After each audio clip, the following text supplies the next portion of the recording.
Silakan, ada yang mau bertanya? Kita minta 2 orang dulu dari teman-teman pelawak dulu. Ya, nampaknya muka lagi banyak masalah. Silakan. Yang mau bertanya?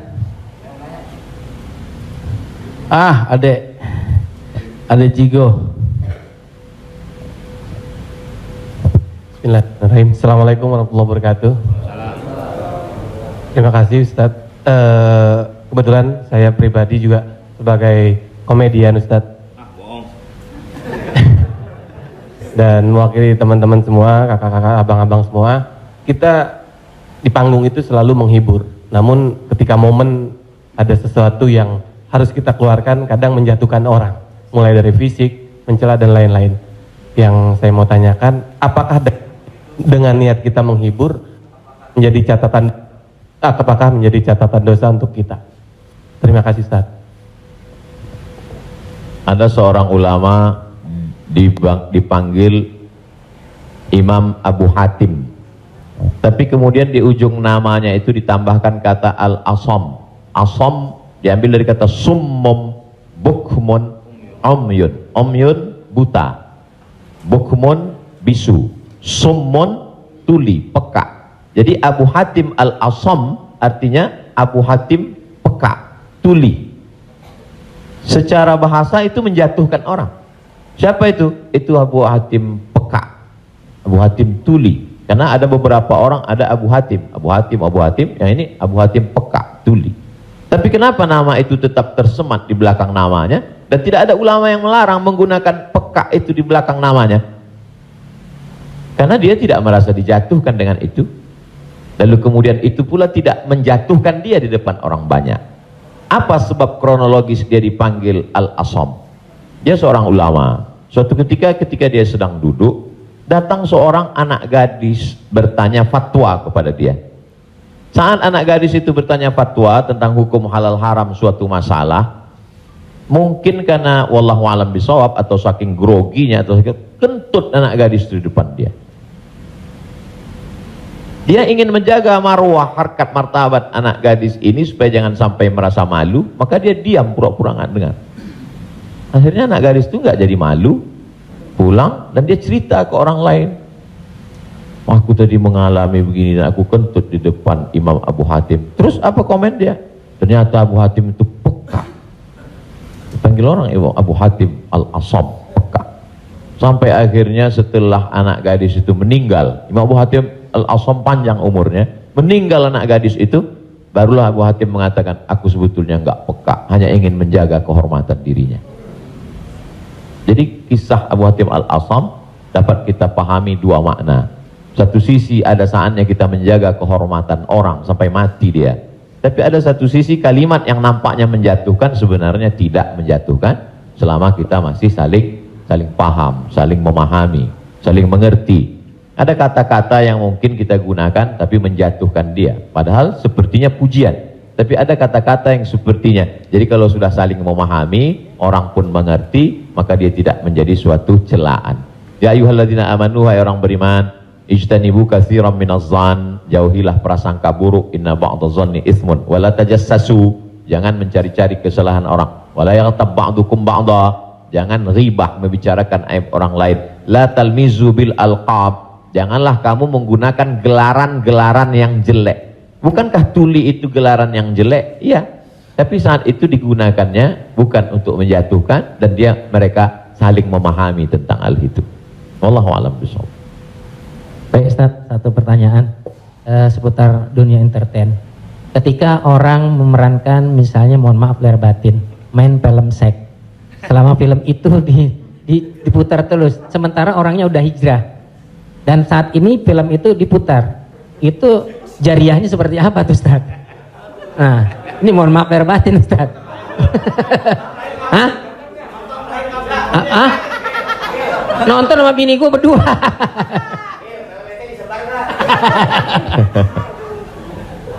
Man sanna fil islami sunnatan hasanatan, siapa yang membuat perbuatan yang baik, falahu ajruha, dia dapat pahalanya, wa ajru man amila biha, dan orang lain yang terinspirasi dengan itu.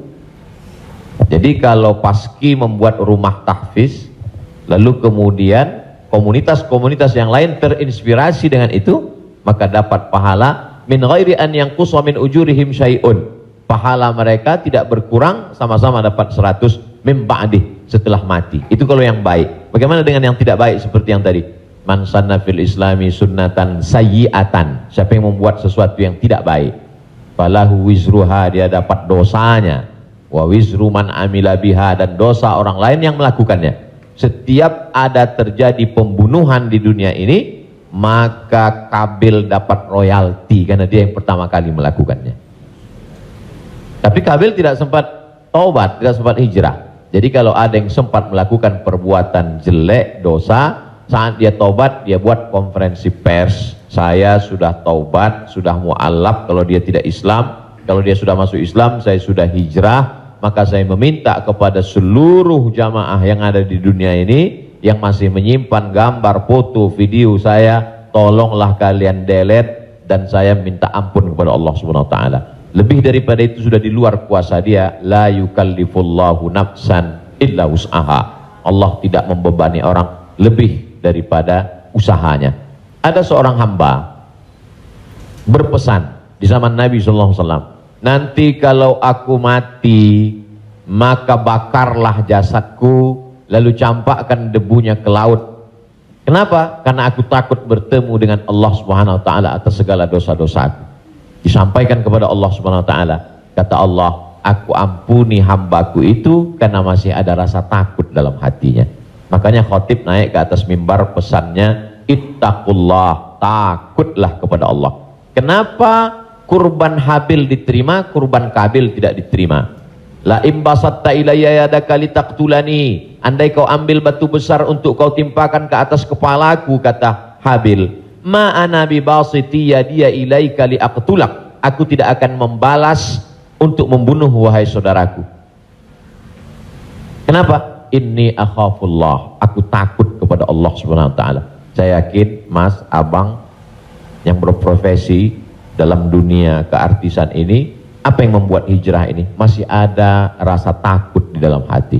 Rasa takut inilah yang kita pupuk bersama. Ada takut 5%, 5% kita jadikan menjadi sebuah komunitas, lalu kemudian kita jadikan sebuah amal nyata dalam kehidupan, disupport oleh Pak Prof dengan keluarga besar almarhumah, diberikan kesempatan untuk menuntut ilmu di Fakultas Hukum, di penyiaran Islam, maka dia menjadi gerakan yang luar biasa.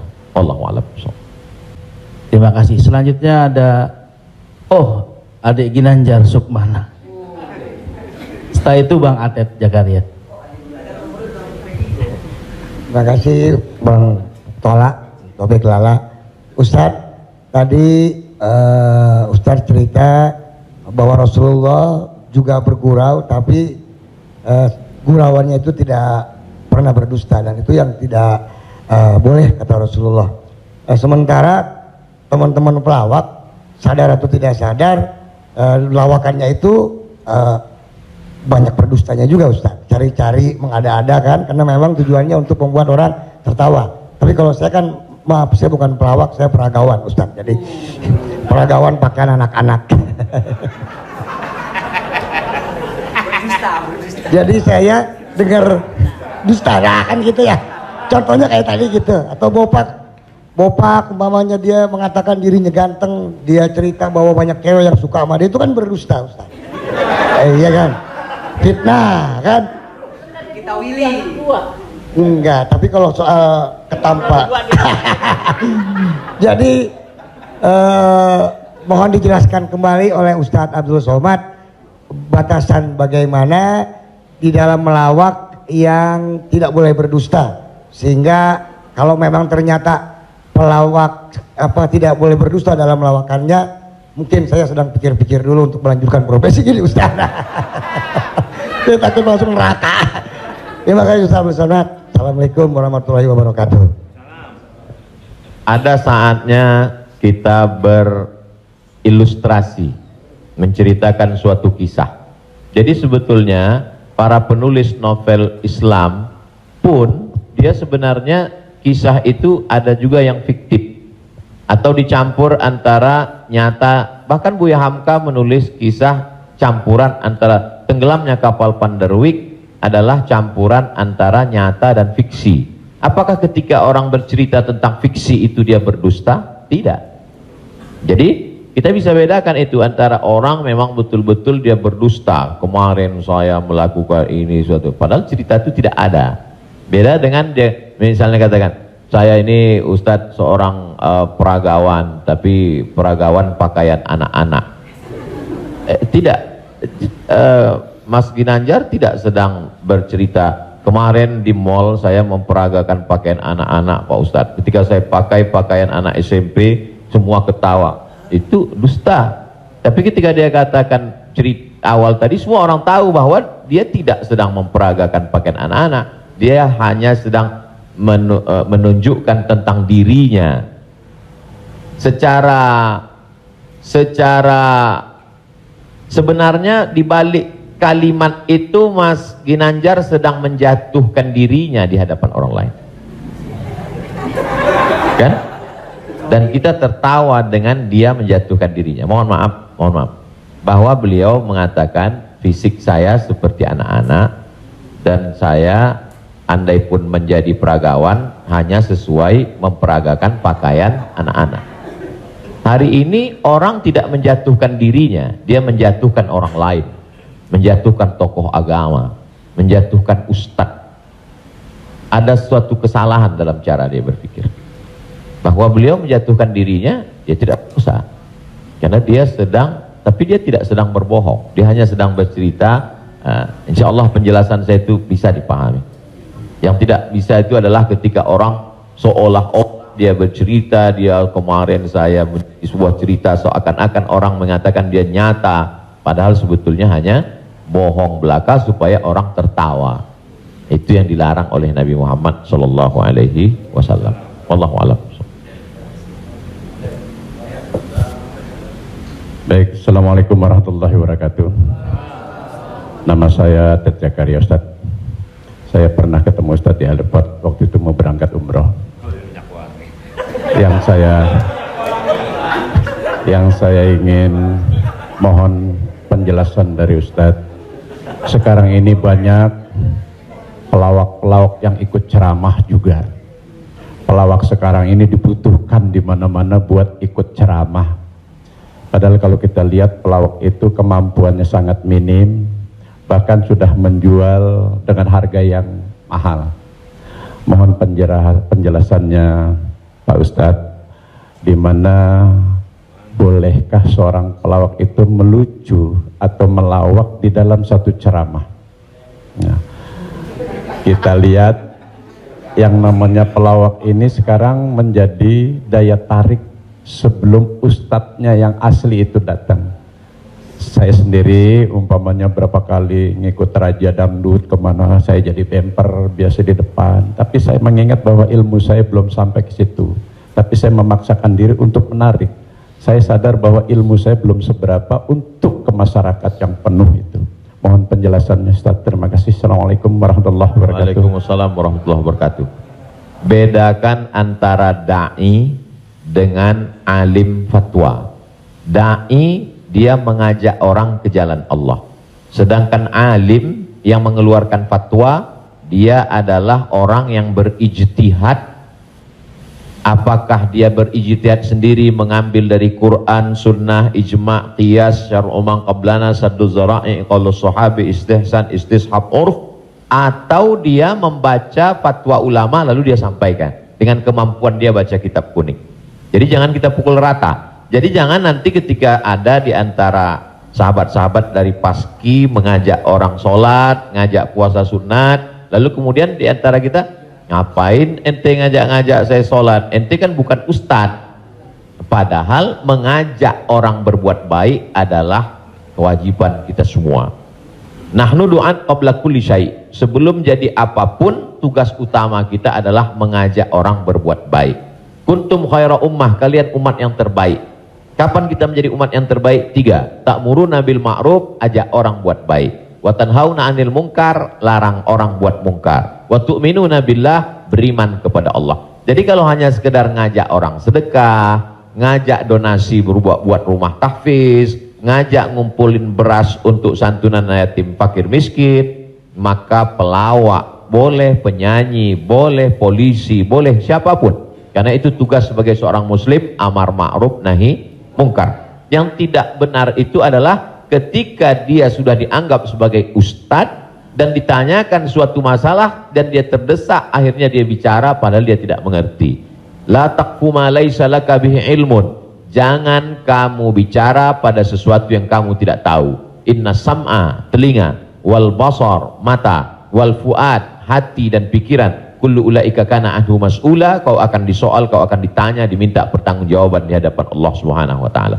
Jadi kalau abang, mas diajak dalam acara dakwah sebagai pengantar supaya masyarakat mau mendengar, supaya ramai, hadirilah tablik akbar Ustadz Fulan bersama grup paski untuk sebagai pengantar 5-10 menit, silakan.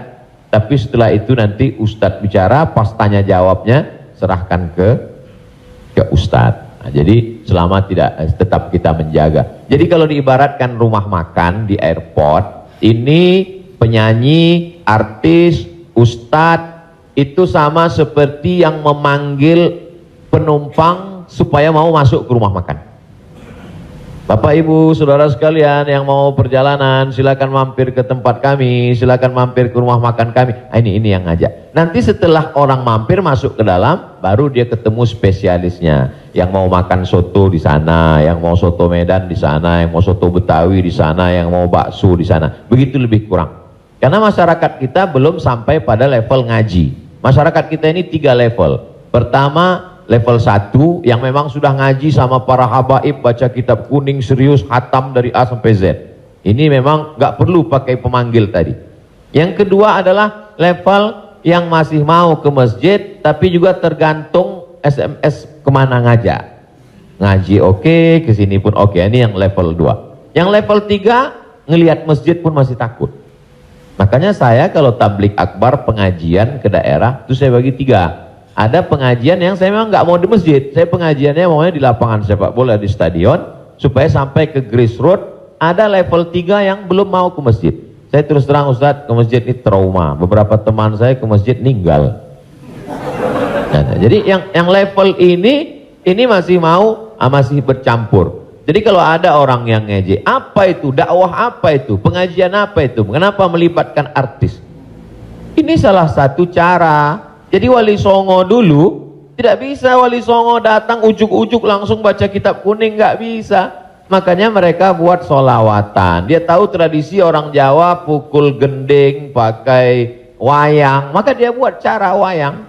Dia pakai wayang. Jadi sekarang kalau mampu buat film pendek atau melibatkan artis, video tanya jawab saya dengan pertanyaan yang sama, dengan jawaban yang sama, tapi dengan pengantar artis berbeda viewernya. Yang ngasih tahu penonton. Ustadz coba Ustadz lihat ini. Ini dengan musyawarah sekian penontonnya. Tapi ketika Ustadz di masjid dengan jamaah sekian penontonnya. Artinya apa? Dakwah bisa sampai melalui lisan sahabat-sahabat, kawan-kawan. Jadi pakai kesempatan ini untuk mengajak orang lebih banyak ke jalan Allah Subhanahu wa taala. Wallahu a'lam. Barakallah.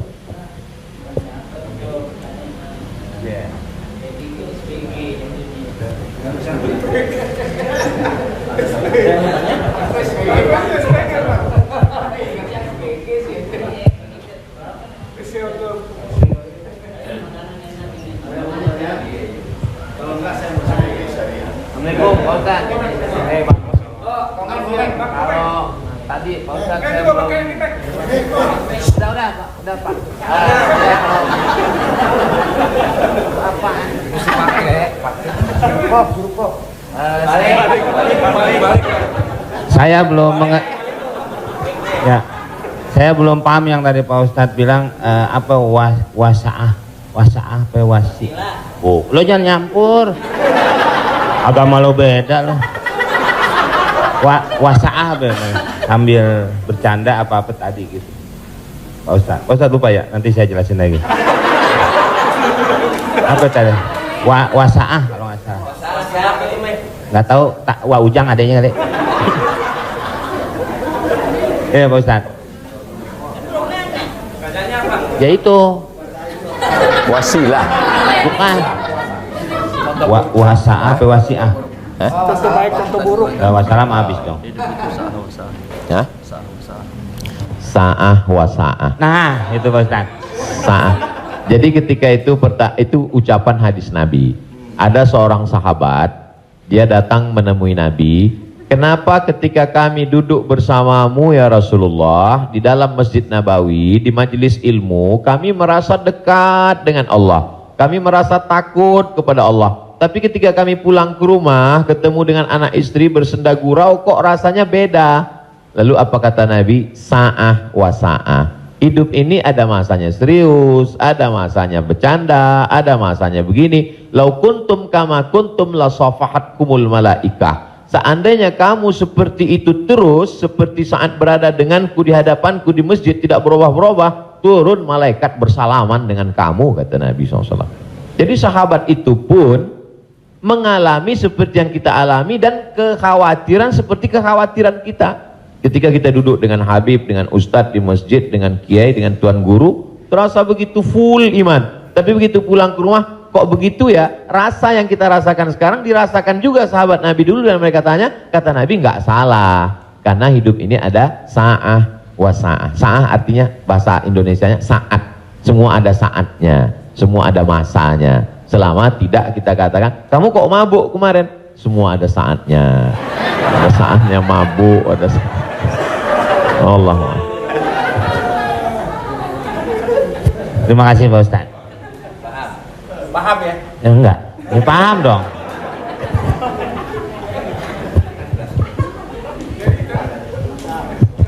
Mungkin dari sini ada. Tapi satu lagi pertanyaan, saya mau nanya, Pak Ustadz, ini masalah saya pribadi. Jadi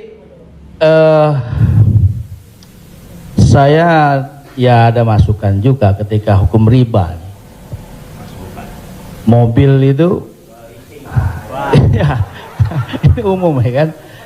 Jadi mobil kita jual, kemudian kita coba berusaha cash. Saya untuk menghilangi kredit. Nah, saya mau tanya, ini juga amanat dari keluarga saya, dipastikan lagi, boleh nggak, Kiai, kita kredit mobil? Padahal,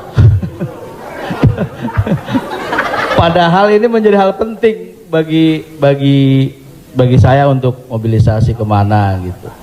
Saya punya anak kan baru kelar UIN. Jadi ini saya lagi diceramai gitu. Papa sudah lah Pak, jual Pak. Kita nggak usah dibeli, lillahi ta'ala aja. Ya saya bilang ini lillahi ta'ala agak-agak susah nak, dia bilang gitu. Tapi ini real, saya jual, saya mencoba untuk beli cash, nungguin cash lama. Jadi jangan suka buka aib orang, Mbak.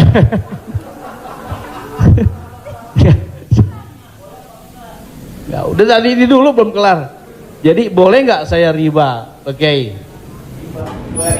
Sorry, boleh nggak kredit mobil itu?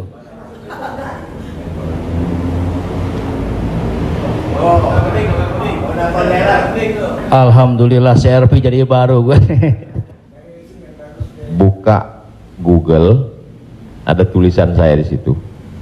Nanti Bapak, Ibu, Abang, Mas share ke teman-teman. Buka Google, tulis di situ Somad Morocco, SOMADMOROCCO, Somad Morocco, SOMADMOROCCO, Somad Morocco, spasi kredit, sudah, enter. Somad Morocco spasi kredit, tulisan yang paling atas kredit, ada tanda tanya, aska. Di situ jawaban. Saya sudah tulis tentang masalah kredit ini. Di situ.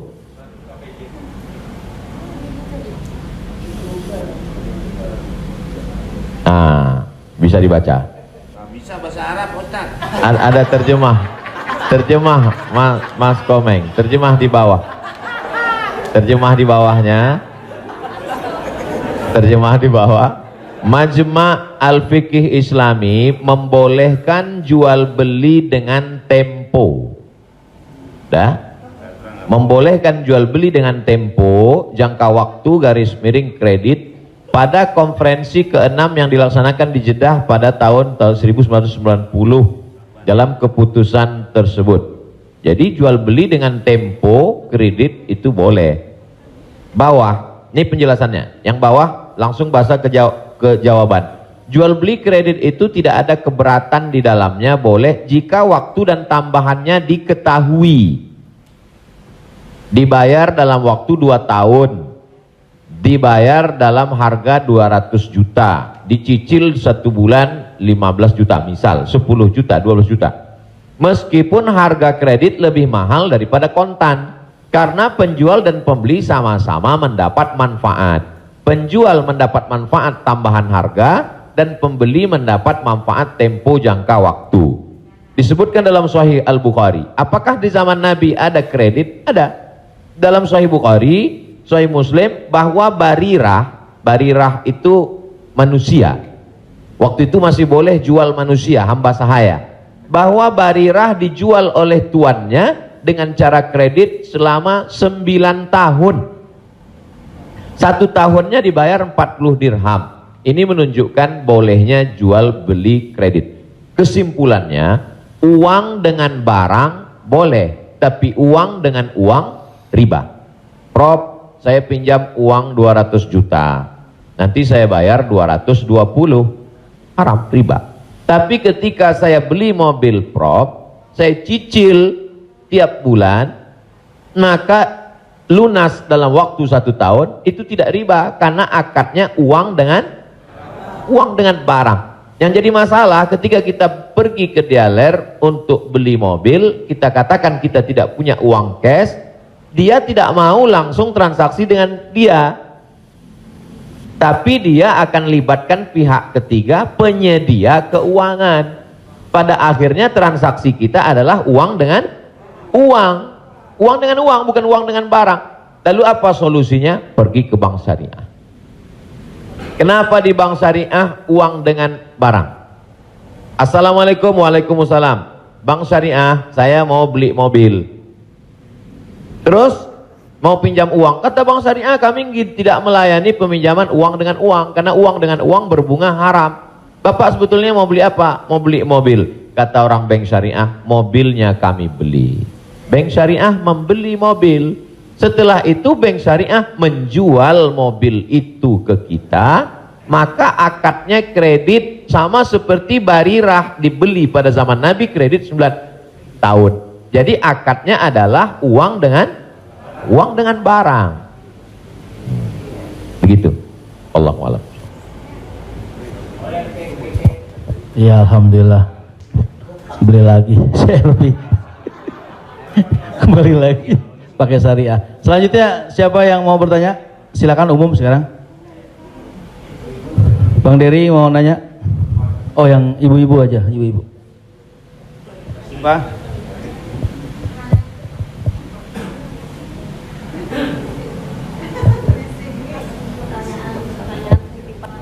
Jadi Ustadz, mohon maaf Ustadz, tadi di garis bawahin lagi. Jadi artinya leasingnya yang nggak boleh ya Ustadz. Misalnya kita beli kepada dealer mobil, kita bercicil kepada yang punya dealernya boleh. Tapi kalau kita minta dari kayak sekarang banyak perusahaan-perusahaan leasing itu yang tidak boleh. Maksudnya itu Ustadz.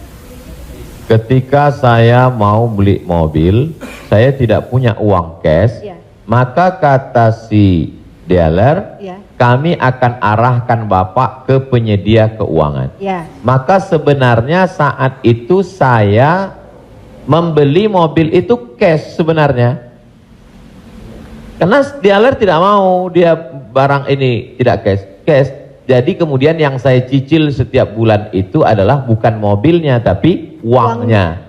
Maka saya terjebak pada rentenir, riba, bahasa kerennya leasing segala macam.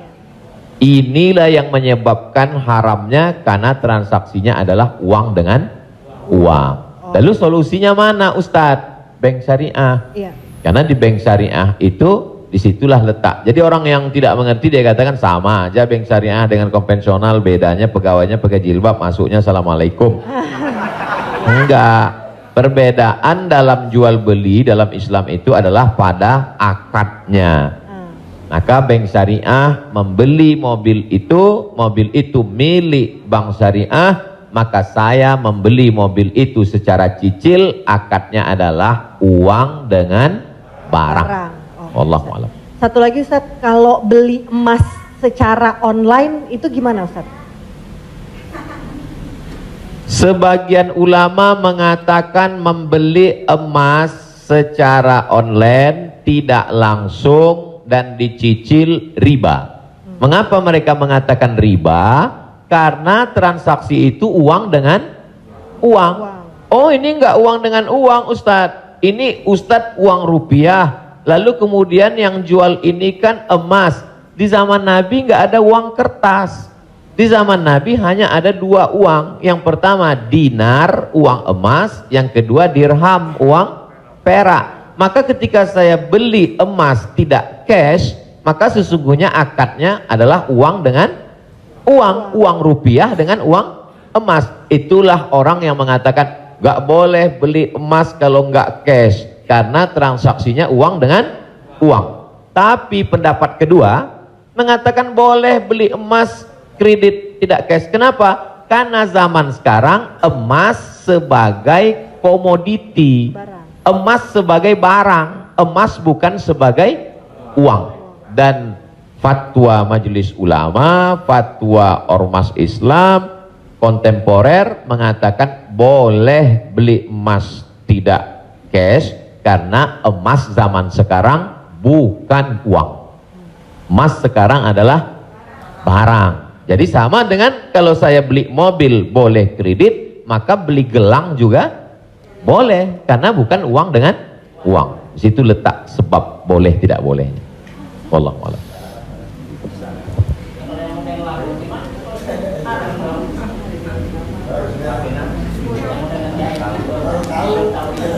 Yang sudah banyak-banyak taubat nasuha, sholat sunat, istighfar. Kalau sedang dalam proses bisa dibom, ada aset yang bisa dijual untuk ngebom supaya selesai, jual lah. Tapi kalau ini aset pokok tidak boleh jual rumah karena rumah pokok, sama seperti makan. Ini kalau saya jual aset ini saya bom meledak semua Ustadz. Ini Hiroshima Nagasaki hancur semua. Maka nggak boleh. Azam tekad dalam hati, saya mencari nafkah, saya lunasi sampai habis, nanti setelah ini saya tobat berhenti. Tapi kalau bisa jual satu petak ini lalu ditutup ini, lakukanlah untuk melepaskan diri dari riba. Karena riba itu 5 ancamannya. Yang pertama, alladzina ya'kuluna riba la yaqumuna illa kama yaqumul ladzi yatakhabbathu syaitanu minal mas. Orang yang makan riba nanti bangun bangkit dari kubur ketika di padang mahsyar seperti orang kerasukan setan. Yang kedua, ayyuma lahmin nabata min haramin fannaru aula bih. Setiap daging di badan tumbuh dari yang haram, maka tempatnya api neraka jahanam. Yang ketiga, orang kalau dia makan haram maka doanya tidak dikabulkan Allah. Mat'amuhu haram, makanannya haram. Mashrabuhu haram, minumannya haram. Malbasuhu haram, pakaiannya haram. Wa ghuziya bil haram, dia diberi makanan haram. Anna yustajabulah, apakah mungkin doanya dikabulkan Allah? Yang ketiga, yang keempat, nasiyatin kazibatin khati'ah. Ubun-ubun, penipu, pembohong, pelaku dosa. Padahal yang berdosa itu tangan, yang berdosa itu mulut. Kenapa dikatakan ubun-ubun? Karena ternyata ada otak bagian depan yang selalu kita usap ketika sedang wudu. Disitulah pemikir. Otak ini berpikir ketika dia dapat semprotan darah. Darah itu menyembur dari jantung. Darah itu dari makanan. Sepiring makanan riba berubah menjadi setetes darah, disemburkan oleh jantung naik ke otak, isi otak haram, maka bawaannya mau haram saja. Gara-gara riba. Heran saya ini Pak Ustadz, kenapa pikiran saya ini mau haram saja? Sebabnya gara-gara makan riba. Yang terakhir, yang kelima adalah tidak ada keberkahan. Hidup ini yang kita cari berkahnya. Makanya ketika anak lahir yang didoakan berkah, barakallahu laka fil mauhub. Ketika orang menikah yang didoakan berkah, barakallahu lakuma wa baraka alaikuma. Ketika ketemu yang didoakan berkah, assalamualaikum warahmatullahi wabarakatuh. Ketika makan yang diminta berkah, Allahumma barik lana. Wallahu a'lam.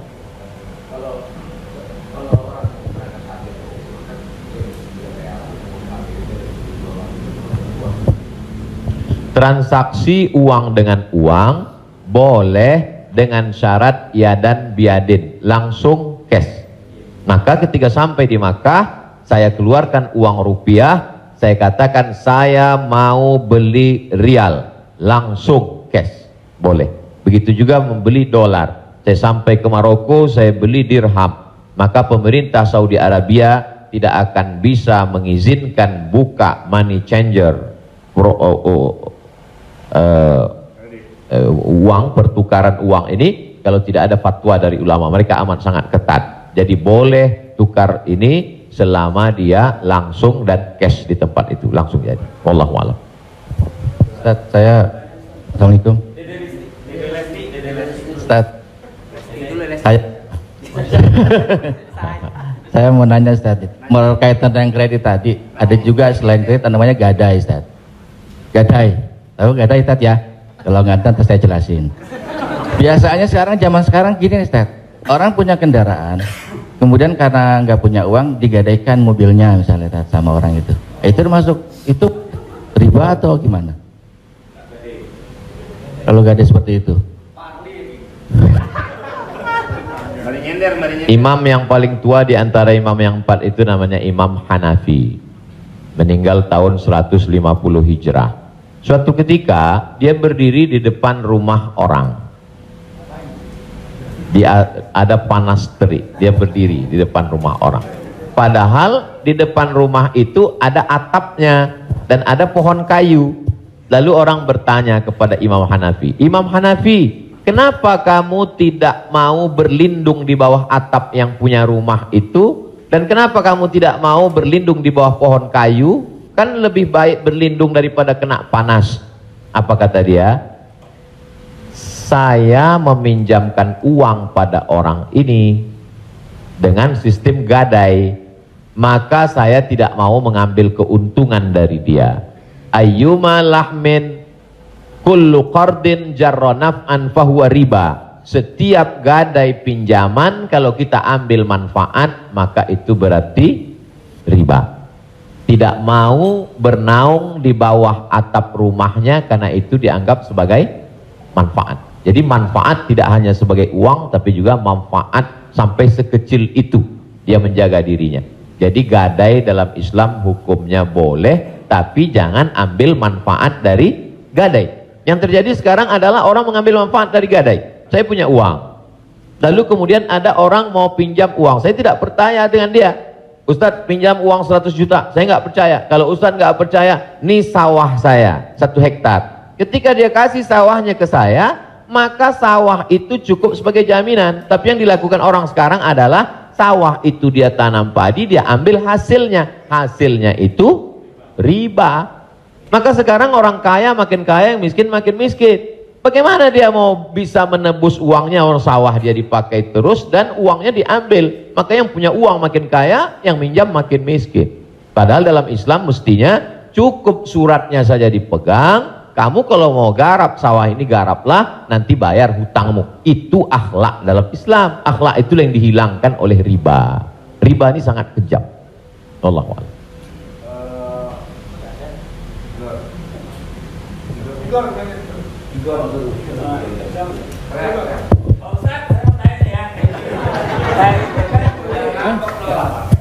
Pak Ustadz, Assalamualaikum. Assalamualaikum warahmatullahi wabarakatuh Pak Ustadz. Saya ini pernah Islam, balik ke Kristen, balik lagi ke Islam lagi. Itu gimana itu ceritanya Pak Ustadz? Innalladzina amanu, beriman, summa kafaru, murtad, summa amanu, kemudian beriman, summa kafaru, murtad, summa zdadu kufran, maka barulah tidak diterima. Jadi kalau Islam setelah itu dia murtad, balik lagi ke Islam, maka dia diterima. Amanu summa kafaru summa amanu summa kafaru summa zdadu kufran, ini baru tidak diterima. Nah, sebab itu mudah-mudahan Bang Tigor istiqomah dalam iman dan Islam.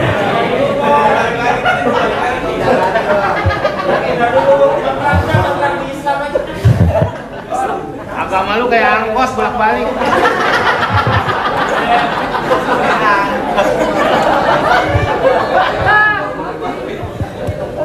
Tapi saya sudah tetap sekarang. Amin. Insya Allah. Saya udah umroh, Ustaz. Jadi Insya Allah. Jadi balik Bang, ke jalan yang benar. Insya Allah. Jadi Bang Taufik, kajian paski mungkin kerjasama dengan musyawarah supaya terus, atau kalau tidak ingin satu majelis, ustadznya nanti setelah di sana pagi misalnya, sore di paski. Kemudian ngaji ini, kalau sekedar ngaji kita nggak ada tantangan, mesti ada sosialnya. Misalnya ngumpulin beras. Jadi saya sendiri tidak hanya sekedar ngaji, saya khususkan hari Jumat kedua setiap bulan, saya di Pekanbaru, hari Jumat khutbah Jumat, habis itu bagi beras ke masyarakat pelosok yang sulit. Lalu siapa yang menjadi relawannya? Yaitu relawan-relawan biker subuhan, mantan petato, kemudian hijrah, pemuda hijrah. Karena kalau cuma ngaji, orang tidak ada tantangannya. Jadi saya ingin ke depan paski ngaji, kemudian ada gerakan dakwah, kemudian ada gerakan sosial, buat rumah tahfiz, lalu kemudian tidak hanya uang dari komunitas saja, buat yayasan, kami membuka rumah tahfiz gratis untuk yatim dan segala macam, kirim ke nomor rekening berikut ini, pasang pancingnya, Allah Ta'ala memberikan. Belajar kita dari yang dilakukan oleh almarhumah, 250 yatim 40 tahun, Prof. 43 tahun bisa tidak putus. Inspirasi. Jadi kalau mau, maka kita bisa ikuti jejak, sehingga kita, jadi kelanjutan itu, maka Bang Tigor dan abang yang lain, dia akan terpacu terus untuk datang setiap kajian pekanan, lalu kemudian memperbaiki tahsin bacaan Qur'annya, lalu kemudian meluruskan kajiannya, kemudian ada konsultasi dengan ustadz, tanya jawab dan lain sebagainya. Wallahu a'lam.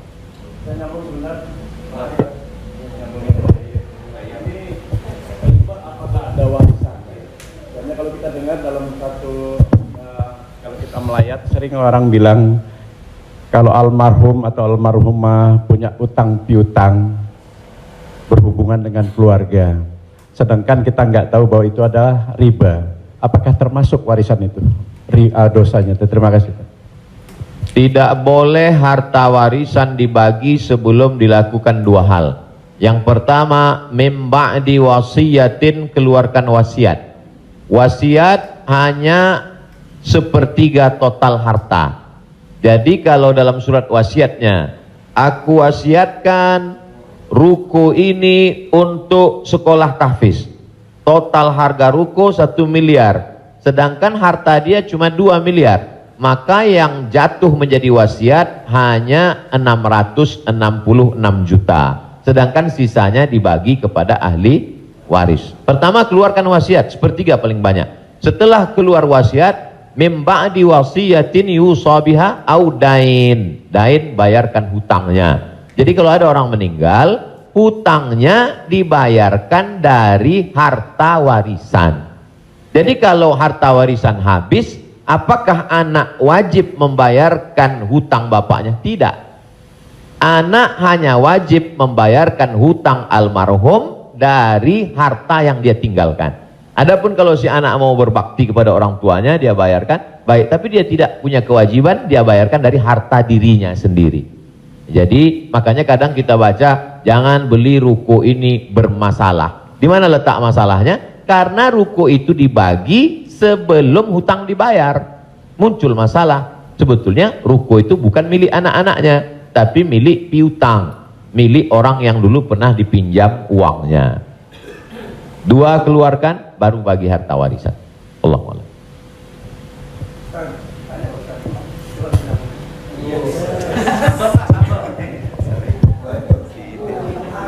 Terima kasih Pak Ustadz. Saya mau tanya tentang peminjaman uang. Saya misalnya meminjamkan uang kepada seseorang, tapi dia nggak mau ganti. Nah terus kita nggak mau nagih karena takut menjadi sebuah permusuhan. Kan ada peribahasa memberikan pinjaman hutang itu sama juga menanamkan musuh. Nah bagaimana hukumnya? Apakah ini harus ditagih sama kita ataukah dibiarkan? Terima kasih Pak Ustadz. Assalamualaikum warahmatullahi wabarakatuh. Waalaikumsalam. Ayat yang paling panjang dalam Al-Quran, 1 halaman penuh, Al-Baqarah 282. Bukan tentang haji, bukan tentang puasa, tapi tentang perjanjian hutang piutang. Ya ayyuhalladzina amanu, wahai orang beriman, idza tadayantum bidainin, kalau kamu menjalin transaksi hutang piutang ila ajalim musamma, sampai batas waktu limit tertentu, faktubuh, tulislah. Wal yaktub bainakum katibun bil adli, hendaklah ada seorang penulis yang menulis dengan adil. Wastashhidu syahidaini min rijalikum, ada 2 orang saksi. Antadil, kalau tidak ada 2 orang laki-laki, wa maraat, 1 orang perempuan, wa maraatani, 2 orang perempuan, antadilla ihdahuma fatudzakkira ihdahumal ukhra. Sedetil itu dalam Al-Quran. Jadi kalau saya menagih hutang, sesungguhnya bukan saya sedang mencari musuh, tapi menyelamatkan dia supaya dia dan anak cucunya jangan sampai makan haram. Kalau dia tidak sanggup, ayat yang kedua, fanaziratun ila maisarah, kasih sampai batas waktu dia lapang. Kamu bisa bayar kapan? Insya Allah 1 Mei Pak Ustadz. Tahun berapa? Tahun 2022. Oke, insya Allah Mei 2022 lapang. Tidak juga dia sanggup membayar, lebih banyak minyak kita nagih daripada uang yang mau ditagih. Masuk ayat ketiga, wa antasaddaqu khairul lakum, kamu sedekahkan lebih baik. Aku sudah capek, asam uratku naik, asam lambungku kumat, kau ambil aja lah ini. Wa antasaddaqu khairul lakum, kau sedekahkan lebih baik. Yang menghafal ayat ini yang memberi pinjaman, bukan yang minjam. Sekarang yang menghafal ayat ini yang minjam. Ketika kita tagih, kapan kau bayar? Dibilangnya, wa antasaddaqu khairul lakum, kalau kau sedekahkan lebih baik. Allahu akbar.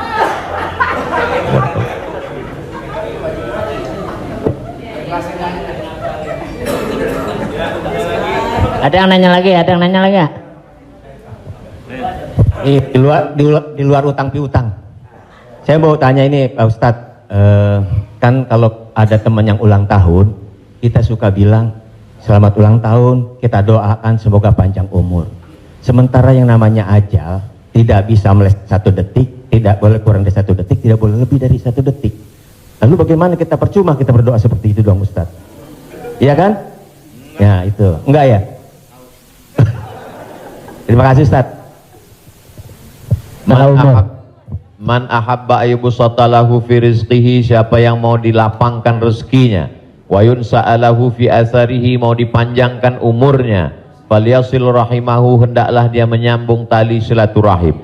Katanya dengan silaturahim umur bertambah. Padahal dalam ayat Quran, idza jaa ajaluhum, kalau ajal sudah sampai, la yastakhiruna sa'atan, tak bisa ditunda walau sesaat, wa la yastaqdimun, tidak bisa dimajukan walau saat. Apakah kontradiktif antara ayat dengan hadis dengan doa dari Mas Dery bahwa umur bisa bertambah? Tidak kontradiktif.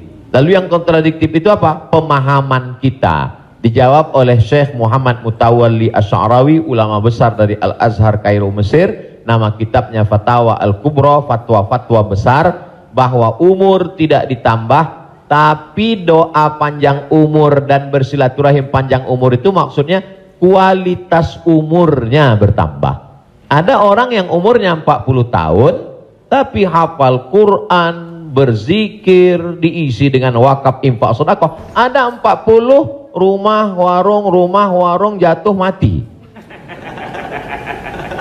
Jadi yang dimaksud kita doakan, semoga Mas Dery dan semua paski kita semua panjang umur, maksudnya umurnya berkualitas, berisi.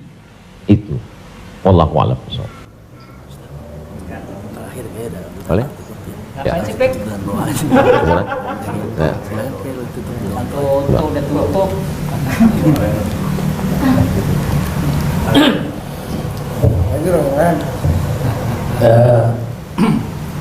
Bapak Ibu yang berbahagia, karena Pak Kiai agak capek besok mau ke Riau, mau pulang kampung, jadi kita ikut. Biayanya nggak ada ragu. Jadi Ayang ngajakin. iya, alhamdulillah sudah dicukupkan untuk pertanyaan.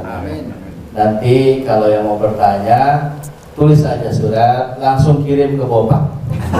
Oh, dijawab. Biar Bopak yang kirim ke Ustaz Somad.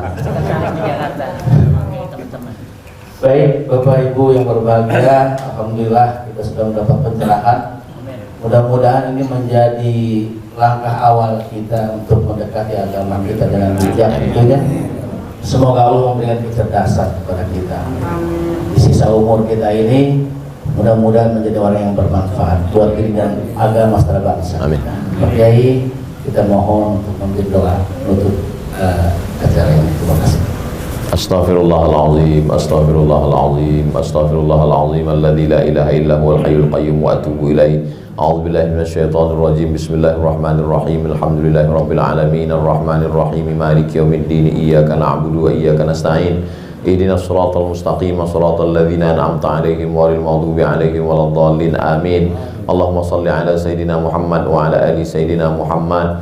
Allahumma 'allimna ma yanfa'una, ajarkan pada kami ilmu yang bermanfaat ya Allah. Wanfa'na bima 'allamtana, yang sudah kami pelajari malam ini jadikan dia menjadi amal saleh ya Allah. Allahumma faqihna fid din, dalamkan ilmu agama kami. Wa 'allimna ta'wil, ajarkan kami pemahaman Al-Qur'an yang benar. Ya muqallibal qulub, engkau yang membolak-balikkan hati, sabbit qulubana, kokohkan hati kami ala dinik, dalam agamamu, ala ta'atik, dalam ketaatan kepadamu. Allahumma a'inna, tolong kami, ala zikrika, supaya hati kami senantiasa berzikir mengingatmu, wa syukrika, selalu bersyukur kepadamu, wa husni ibadatik, selalu beribadah dengan ibadah yang terbaik.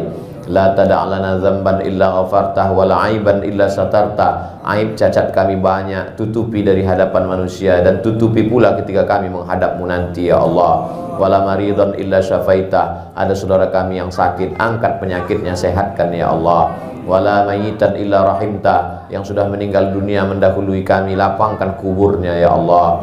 Wala hajatan min hawaijid dunya wal akhirati laka ridha walana fiha salah, segala hajat dunia hajat akhirat baik bagi kami dan engkau ridha, illa qadaitaha wa yassartaha, mudahkanlah ya Allah. Rabbana hablana minas salihin, jadikan anak kami anak-anak yang soleh dan solehah, min hufazil Quran wal hafizat, bukakan pintu hati mereka untuk menjadi penghafal Al-Quran. Minal mujahidina fi sabilika bi amwalihim wa anfusihim, mereka akan menolong agamamu dengan harta, nyawa dan kekuasaan yang kau titipkan di tangan mereka. Allahumma khtim lana bi husnil khatimah, tutup umur kami dengan husnul khatimah. Allahumma ja'al akhira kalamina inda intihai ajalina, ketika ajal kami sampai, saat malaikat maut mencabut nyawa kami ingin kalimat terakhir yang keluar dari mulut kami, la ilaha illallah Muhammadur Rasulullah sallallahu alaihi wasallam. Allahumma ja'alna minal mutahabbina bijalalik, sebagaimana hari ini kami berkumpul berkasih sayang karena engkau, maka kumpulkanlah kami di surga bersama Nabi Muhammad sallallahu alaihi wasallam,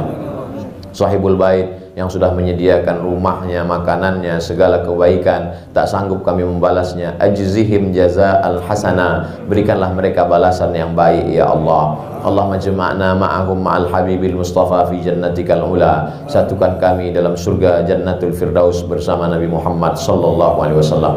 Rabbana atina fid dunya hasanah wa fil akhirati hasanah wa qina adzabannar. Wa sallallahu ala sayyidina Muhammad wa ala alihi wa sahbihi wasallam, walhamdulillahi rabbil alamin. Taqabbalallahu minna wa minkum, taqabbal ya karim. Saya ucapkan banyak terima kasih kepada keluarga besar almarhumah Profesor Dr. Hajah Tuti Alawiyah, tak dapat saya sebut satu persatu. Saya ucapkan banyak terima kasih kepada Paski.